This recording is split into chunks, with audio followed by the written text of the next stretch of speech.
Is all prepared then? Excellent. Then it is time for our friend to be invited to the shack. Go fetch him for me, would you? And be gentle, I would not have him damaged, if it can be avoided. I'll join you at the shack shortly. I have a few last things to prepare in the sanctuary.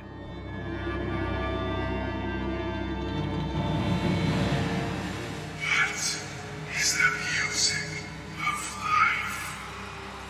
Silence, my brother.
"15 Suns Height, 4th Era 202. I made 2 kills this evening. The first was the more exciting of the pair.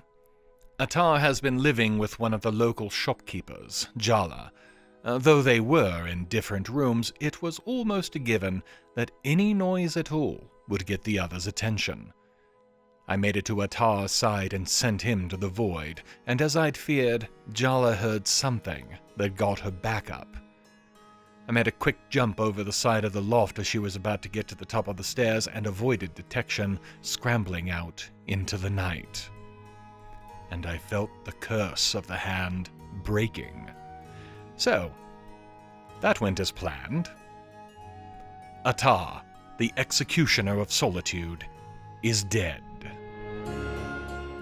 The other kill was the more satisfying of the pair. While he is no Nazim, Erica is almost as universally disliked by the people of the city.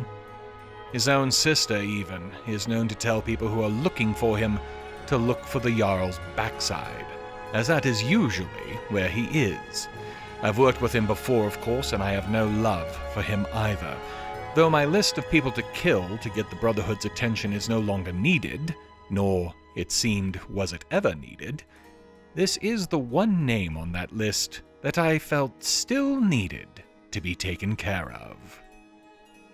Erica, Thane of Haffinger Hold and underworld smuggler, is dead. Good riddance. Returning to the sanctuary was once again eventful. Gabriella met me at the door, telling me before I even managed to open my mouth that both she and Astrid were aware of the success of the mission. They knew Gaius was dead already, and she took a few moments to tell me to contact Olava in Whiterun when I have a moment or two to spare, but she did little to explain why. We had what she termed an incident involving Cicero while I was gone, and I was rushing deeper into the sanctuary to have Astrid explain what was happening. The fool has gone mad. Or at least, so it seems. Cicero has always been a bit unstable, but to quote the old adage, there has always been a method to that madness. All we can say for certain, at the moment, is that he attacked Astrid, shouting about disrespecting the Night Mother and calling Astrid a pretender. The Zara intervened and took a nasty wound, but that likely saved Astrid's life. Arnbjorn didn't take kindly to the attack on his wife, and last he was seen, he was chasing Cicero out into the wilds. Nobody has a clue where he would be heading. Mora's training now comes into play. Knowledge is a weapon sharper than any blade. We must either learn what happened and why, or we leave him alone in the wild, likely to come at us again. To that end, while the rest of the family is being treated for their wounds and getting their heart rates back under control, I'm heading to the quarters that Cicero has been using. I'm guessing he was dumb enough, or smart enough, to leave something behind. Astrid seems ready to send me after Cicero, and I have to wonder at that. I've been told repeatedly since I was accepted into the family that she has been sending me out on things that were better suited for others to do. Maybe there is a method to her madness as well, He did leave something behind. 5 somethings, all his journals and personal writings. If I had questioned his sanity before, I have no such problems now. The man is insane, clearly. But another thing is absolutely plain. He is also totally and completely dedicated to the Dark Brotherhood as it used to be. In his mind, as it should be. He questioned if the last remaining sanctuary, Astrid's, was even Brotherhood if there is no listener. No listener, no black sacraments. No sacraments, how then can the Night Mother pass on a contract? That has changed here in recent days, obviously, but Astrid has not pivoted the family to return to the tenets and the old ways, as he put it. That's likely what set him off. But maintaining her power as the leader of the Brotherhood, Cicero saw her as disrespecting the Night Mother, punishable by the tenets. The why was simple enough, but I had to go deeper to find a where. And then I found it, or think I have. Consider, I first met Cicero heading north near the Laureus farm, not heading toward Falkreath.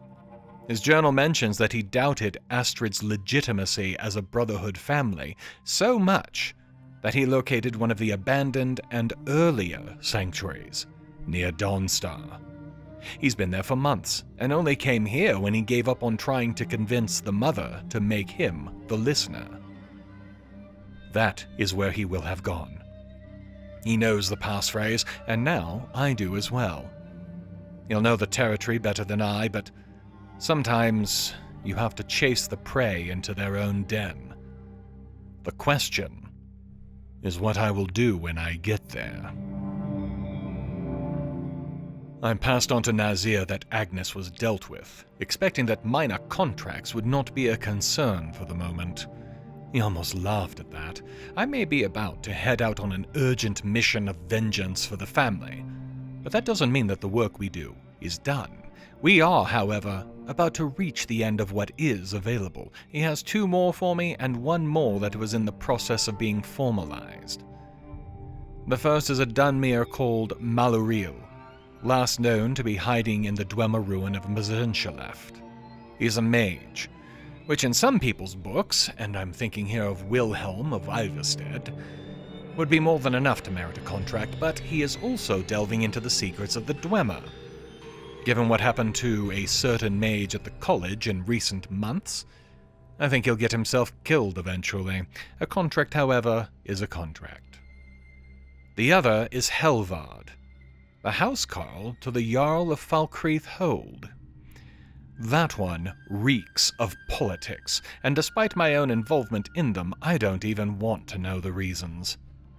That one is going to be tricky on so many levels that I'm still not quite sure how I'm going to approach it just yet. Not that it matters. There is Cicero to deal with first, and Arnbjorn to locate. When I revealed what I found to Astrid, she admitted to what I had guessed. She went even further, to call Cicero's devotion to the Night Mother and my own new position as listener as ridiculous. She says he isn't willing to change. I see it differently. She refuses to give up power that is not her own. She wouldn't hear a word of it. Her word is law in her mind and the mind of most of those here. Cicero must die, even if he was, in his own twisted way, enforcing the tenets of the Brotherhood. What are we if we do not follow the ways that define what the Brotherhood actually is?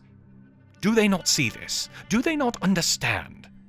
Or do they refuse to understand? The tenets define us, the Dread Father leads us, the Night Mother directs us. Cicero is not special, only called on to perform a task.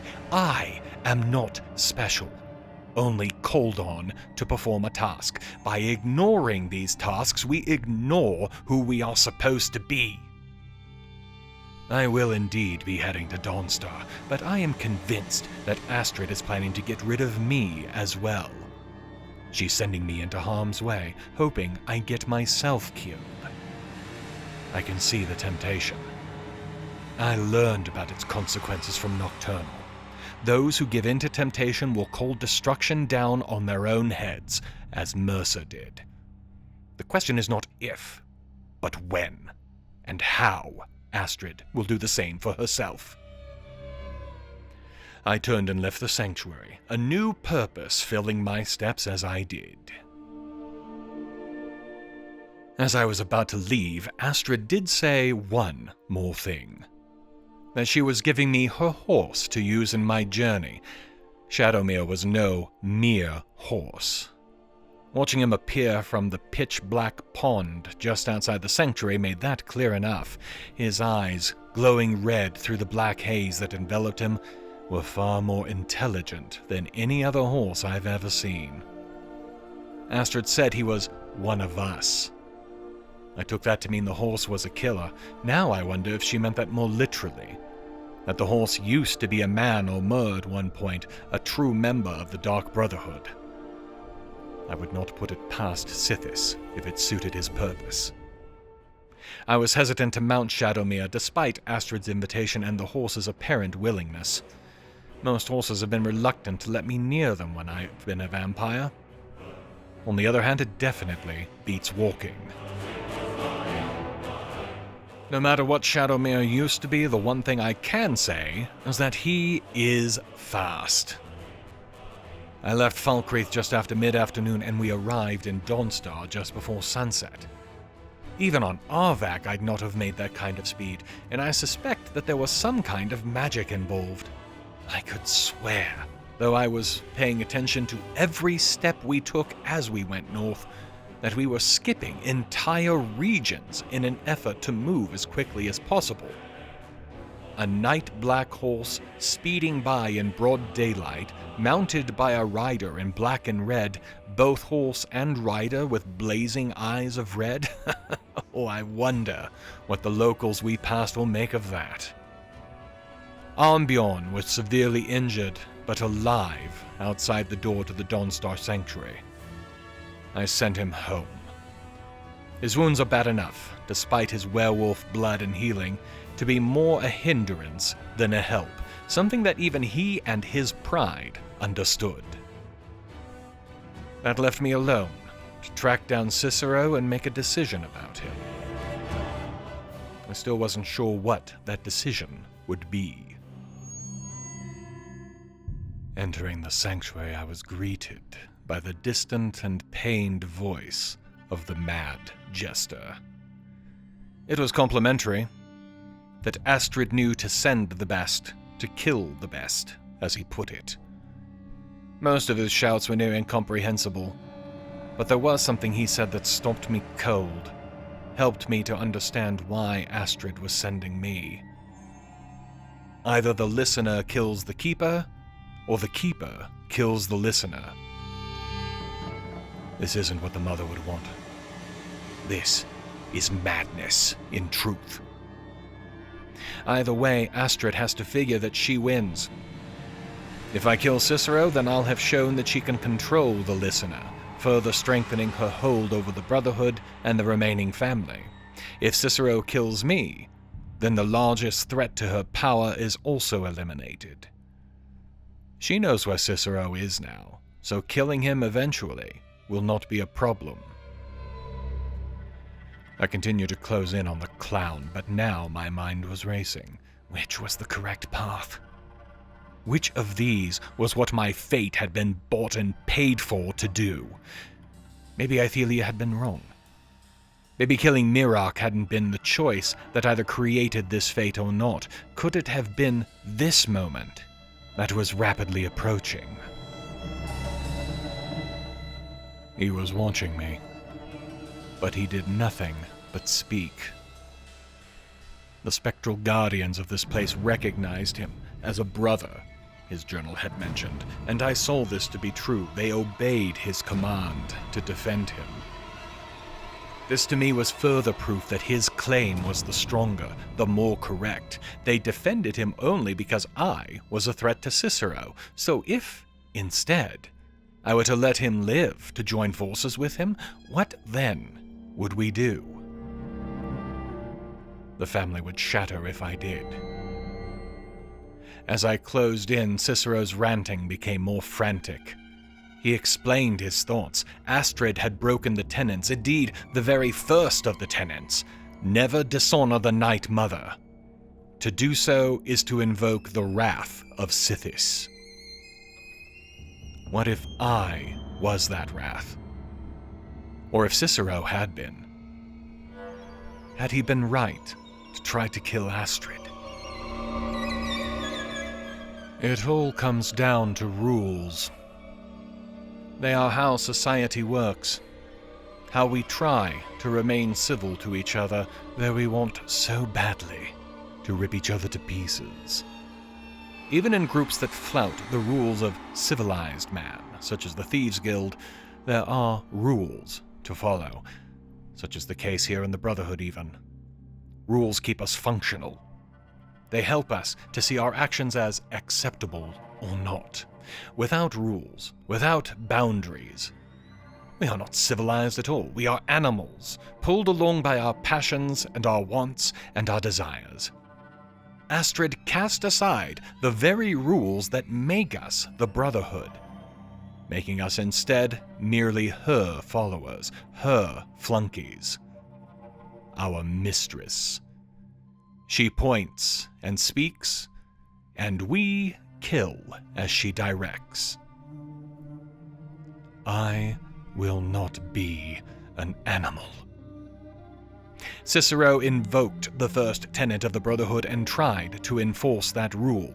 He was right to do so. When I found him, nearly bled out in the last room of the Dawnstar Sanctuary, he didn't beg for his life. I credit him for that. Instead, he showed cunning. He knew what Astrid had done to me by sending me here to kill him. When I reached out a hand for him, he expected it to be to choke the last of the life out of him. Instead, I healed the deepest of the wounds. The rest I left. A painful reminder for future days.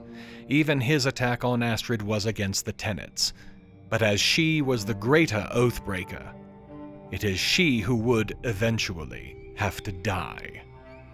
His scars and his pain would be his penance. I pulled him to his feet.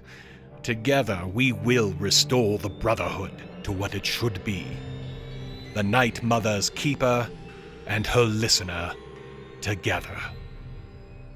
Cicero, the mad jester of the Dark Brotherhood, lives. Hail Sithis. I stayed with Cicero that night.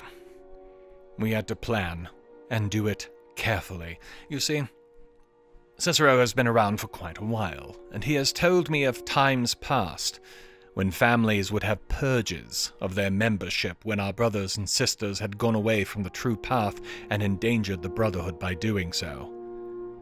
Is this not such a situation? Is not such a purge now needed? We have so few left. Astrid is already certain to be killed, and with her will go her husband. Babette, She has known the old ways and could return to them easily enough. She was already coming to trust Cicero when this incident occurred. With the right words, I think she will be a true asset once again. The same with Festus Krex, and having his magic will be of particular use. Perhaps even Gabriella. She seemed sympathetic to a return to tradition as well. Vizara has no direct ties to Sithis, though. Between his personal loyalty to Astrid and the attack he suffered from Cicero, he will likely need to be eliminated as well. Nazir? I'm not sure about the Red Guard. Perhaps 3 then, perhaps 4 of the family will need to die. Almost half of the remaining Brotherhood. First, though, I must convince them all that Cicero is dead, that I have followed Astrid's orders. Once that suspicion is allayed, once the Emperor lies dead, then I can see what needs to be done to get the Brotherhood back onto the correct path. Back onto the path of Sithis. 16 Suns Height, 4th Era, 202. Cicero will survive, and he will be working to make the sanctuary more habitable. I've given him the coin to do some preliminary work, and as long as he manages not to creep anyone out too much, he should be able to manage that. Getting him to stay put was another problem, though. The Night Mother is still in the Falkreath Sanctuary, away from his ability to continue his role as Keeper. For now. He's relatively sure that no harm will come to the corpse, so long as we keep this cessation of ministrations short. To keep myself somewhat more above any possible suspicion, I decided to deal with the 2 contracts Nazir had handed me before I return. The first was Maloril, in Mazinshaleft. I'd wondered who would want such a contract on the mage, but after reading his journal, it became clear. Creditors. They are very much the same around the world. He borrowed from people he shouldn't have, and they finally had enough of waiting on him to pay up. An easy kill. Maloril, indebted Dunmiri mage, is dead. Hail Sithis. One cannot simply stop exploring a new Dwemer site just because one has killed their target, though. I have an entire display area that is just full of Dwemer items, and if I were to leave now, I might miss out on even more possible displays, meaning more potential income for myself and the museum. Granted, money means little to me now, but I see it as more of an investment in my continued cover story for my Brotherhood activities. The small details are the important ones. Ignore them, and you get found out on something because you were, essentially, stupid. This ruin had a unique feel to it once I got deep enough. The expected Falmo everywhere, of course, but this cave almost felt more like a giant cistern to me. Maybe a place that feeds down into Black Reach, providing it with the water that flows in so many places. I know I'd said the place might feed down into Blackreach, but I'd only been joking. Well, mostly. When I found the table that would have linked it to that exact cave, I almost laughed. I knew that table, as I have messed with many such before. I don't have the sphere I would need to open it, but I also don't really care to return to Blackreach yet again either, so that works out just fine for me. The only interesting thing I found was a sword on the far side of a centurion. An interesting design, a little lighter weight than I would expect of a weapon this large. A single word was etched into the blade. Grimsever, which I presume to be the weapon's name. It sounds familiar for some reason, though I can't place it. Oh well, if it's really important, I'm sure that Aryan will tell me when I get it to him for display. I rode the lift back up to the surface and emerged into the Imperial camp. The look in their eyes was priceless as I casually strolled out, dusted off my hands, and started walking down the road for all the world like it was business as usual. Which, for me, it was. Since Gabriella had given me a token to give to Olava the Feeble in Whiterun, I took this opportunity to stop in the city to drop a bunch of items off for shipment to the museum before I found the old woman. She was in her home, alone, as she tended to be. When I dropped in, she initially told me to leave. When she saw the token, however, her entire mood changed. Olava had me sit and said that she would read my future. I'm not one to believe in this kind of thing. Ithelia, besides, I've never heard of anyone who could accurately speak of the present, let alone accurately predict the future. Olava has convinced me she's genuine, however. The present. A cave. A home. A sanctuary where I am safe. A place snowbound, lit brightly by the star of the dawn. Since I've only just made the decision regarding the Dawn Star Sanctuary, there is no way she could have possibly known that without tapping into powers that are genuine. There was more, however. The future. Others would join me there. A child of the night, and a stalker of the sands. Babette and Nazir, it seems, will follow me. No mention of anything that sounded like Krex or Gabriella, though, let alone Vizara, Astrid, or Onbjorn. She also implied that before we are family, there would be blood. The purge that Cicero and myself are planning, perhaps. The past. A place called Deepwood Redoubt held the potential for wealth. It would lead to a place called Hag's End, the last resting place of a brother from ancient times. Olava tells me that this ancient brother has, through her, bequeathed his possessions to me. All I must do is retrieve them. I knew of Hag's End. Months ago, at the behest of the Greybeards, I had briefly considered going there to search for another word of power. A forsworn base of operations, defended by Deepwood Redoubt, it is a center for those forsworn men who seek to become Briarhearts and women who seek to become Hagravens. At the time, not something I even wanted to think about. I'd all but forgotten the place. With a new reason to look into the location, however, I found that I was no longer intimidated by the potential power of the foes that I would face here. Why would I be? I am all but immortal now, am I not? I timed my attack to occur near dusk, just before I would be able to use my full vampire powers, if they were needed, and began my assault. Wiping out an entire cadre of up-and-coming Hagravens with a single hemomancy spell, watching the giant red orb drift through the room and suck the life from their bodies, is so very satisfying. Once I had done this a few times and cleared the entire building, I began my search for the fallen brother that Olava had prompted me to seek out. It took some time, but eventually I found a switch behind the throne, or at least a seat that looked like a throne, and it revealed a small alcove. A body in the black and red of the Brotherhood lay there. I cannot say how he came to be there, but it had clearly been centuries. The armor, remarkably, was in fair shape, not something I would use in combat without serious work first, but as a relic of a bygone era, a reminder of what it is that Cicero and myself seek to recreate. It will still serve the Brotherhood. Rest well in the void, my brother.